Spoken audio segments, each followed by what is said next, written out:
course, at 5, be aware of your surroundings. Well, that is the message from Las Vegas Metro Police after an alarming increase in carjackings and also vehicle thefts.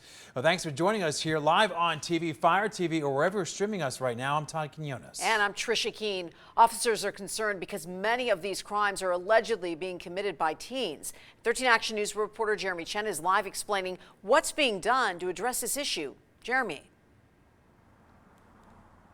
Yeah, Todd and Tricia, this is being called a valley-wide issue by Metro Police, with carjackings and vehicle thefts being what's called crimes of opportunities. It's also highlighting a need for more programs in the community for teenagers to help them make better life choices. A car being broken into in the middle of the night, a man being assaulted before his car is stolen. These are just some of the carjackings and vehicle thefts reported to Metro Police officers over the last several weeks, many of them involving teenagers. That's not good for our valley.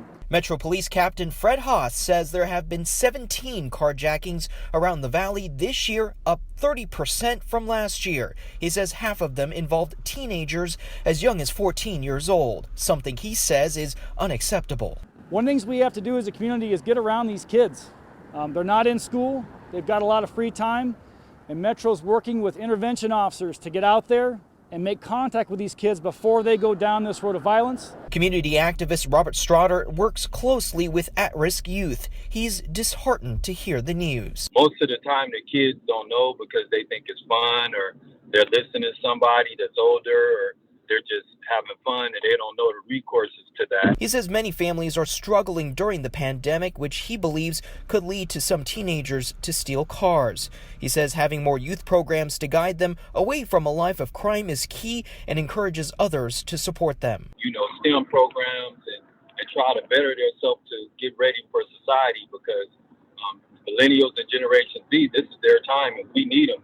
They're our future.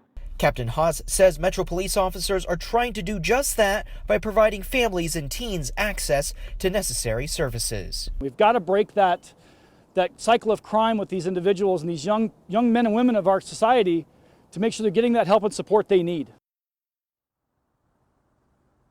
Now, Metro Police says there are ways to make yourself less of a target. One of the things is do not leave valuables inside your car. My laptop, of course, will be taken inside when I get back home. If you're involved in a confrontation where a carjacking can happen, the police are telling you to drive off if you can, as it's going to be a lot harder for them to catch up to you. And most of all, make sure you lock your cars. Jeremy Chen, 13 Action News.